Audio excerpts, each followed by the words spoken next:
The Labour Party candidate in Abia State is now the governor-elect after he was declared winner by the Independent National Electoral Commission.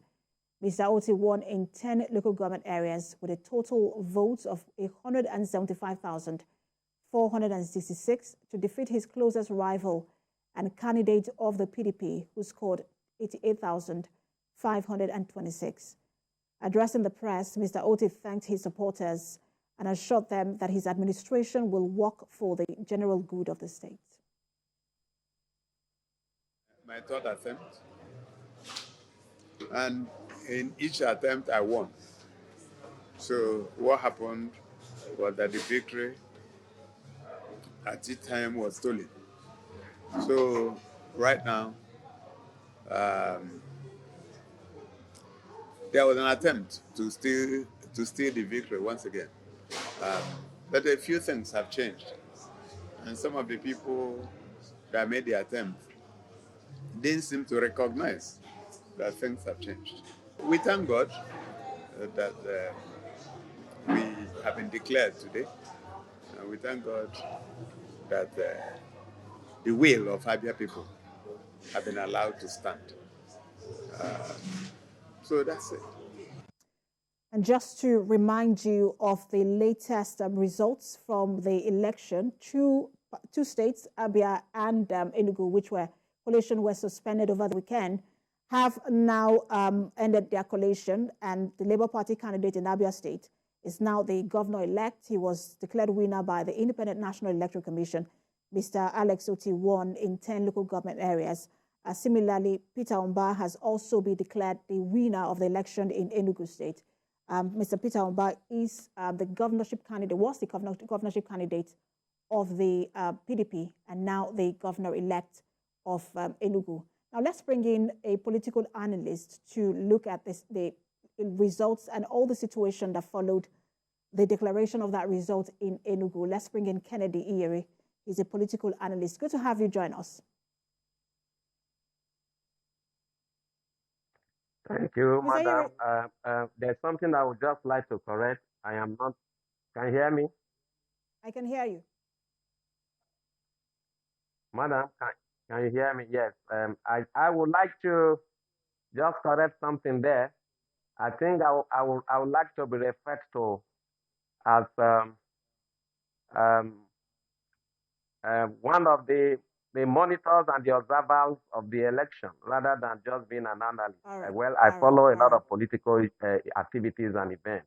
But in the case of Enugu, I was one of the key stakeholders. Observers of that election. All right, noted. All right, so let's get into the conversation. Not just an observer, I am It's noted. It's noted, Mr. Iyeri. I wouldn't want us to take time on this so we can have enough time for the conversation. So let's talk about the election, this particular declaration. It took quite a while. Initially, INEC had suspended collation just to review the results. And then Mr. Peter Omba of the PDP has now been declared governor-elect. And what's your thought on how the election played out in Enugu?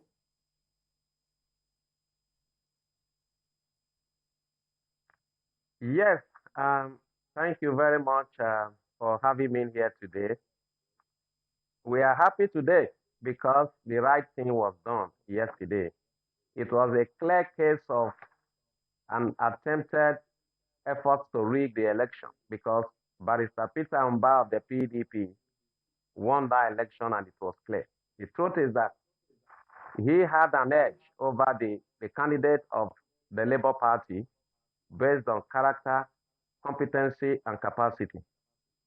Barrister Peter Omba is a distinctive man who has outstanding and remarkable achievement. When compared to the candidate of the Labour Party, having been in government and within the political arena, holding portfolios for 3 decades with no legacy to show for it.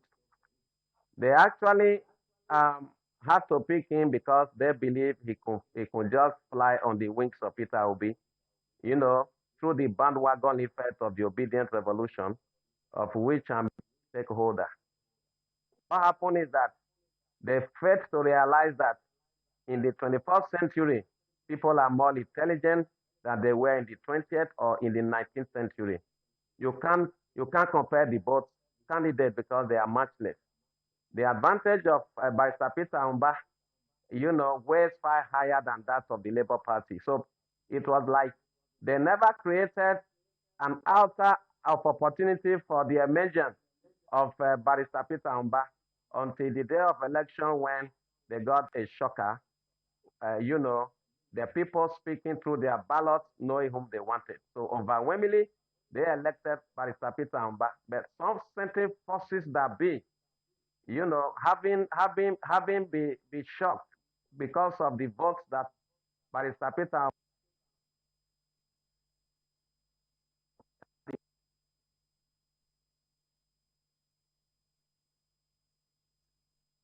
I'm not sure. I'm not sure we still have Mr. Iyere. Of Barrister Peter Umba being the winner of that election. Yes. All right. So let me ask you, what is the task now? What is the task now before Barrister Umba? Because he gave his acceptance speech today. Of course, as usual, he also called on the opposition to join hands with him in moving the state forward, as we will hear from everybody who wins an election. But what do you think is the very task or the priority task before him when he's sworn in? Simple. I know him too well. He wants to hit the ground running. And I can tell you, he has his own roadmap, on which he tends to drive a very rapid development, in Enugu State. The truth of the matter is that being a man who is large-hearted, he is willing to, bring together all the various stakeholders who are at variance, with each other or one another. Barrister Peter Umba is prepared for this task and is ready to take up his responsibility. And I foresee him becoming the best governor Enugu State will ever have over the past 2 decades. Mm. Mr. Kennedy Iyere, thank you so much for talking to us. I'm sure we'll have you over and over again as we continue to monitor developments in Enugu State. All right, let's turn to what's staying on the election over the weekend. Now, following his victory in Saturday's election, Kwara State Governor Abdulrahman Abdulrazak has paid a thank you visit to the Emir of Ilori and Chairman, Kwara State Council of Chiefs, Dr. Ibrahim Sulu Gambari. The governor was accompanied by other federal and state legislators-elect on the platform of the All Progressives Congress. Governor Abdulrazak, who thanked the Emir for his support, especially in sustaining the peace of the state, promised that traditional rulers, especially in northern Nigeria, will be given constitutional roles. Responding, the Emir of Ilori and Chairman, Kwara State Council of Chiefs, Dr. Ibrahim Sulu Gambari, commended the peaceful conduct of the election, describing it as an indication of answered prayers. Part of what we're trying to do, we will be continuing to do within the Northern Governors Forum, is to create a role for the traditional rulers in the Constitution. A proper role that gives power beyond what used to be in the First Republic. We have seen the role traditional rulers play, and we truly, truly and deeply appreciate that role. First of all, it's the peace we have. Without you, the peace and security we have would be non-existent. Without the peace you create, we would not have any progress. We would not sleep with both eyes closed. And the way you have synergy with the security agencies has made it perfect for us. We are very happy. It's our son who is also the governor again. I'm proud to claim your success and wish you more of it. And your work is very simple because you are a very simple man too.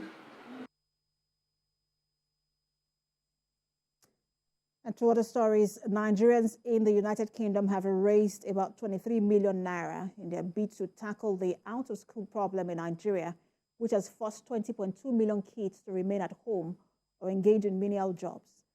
The amount was raised at the 4th annual Black Tie Charity Ball organized by the international charity IA Foundation in London late on Tuesday, according to the Chief Executive Officer of IA Foundation, Ibiroke Adeagbo. The event was attended by Nigerians in UK from all walks of life in their numbers to show their solidarity to efforts of IA Foundation to tackle the menace of young children staying out of school in a West African country. Nigeria, which is Africa's top petroleum exporter, has a huge number of its younger population currently out of school, and that's according to UN agency UNESCO. For Nigeria, that your peace should reign supreme in that country, because we know that one of the major objectives of this organization is to help children who are unable to go to school. Many years ago, we had lots of children on the streets that were not in school. Those children of those years are the bandits of today. They are the kidnappers of today. They are the ritualists of today. The problem of out-of-school children, it was initially 10.6 million some years back, but right now it's over 20 million.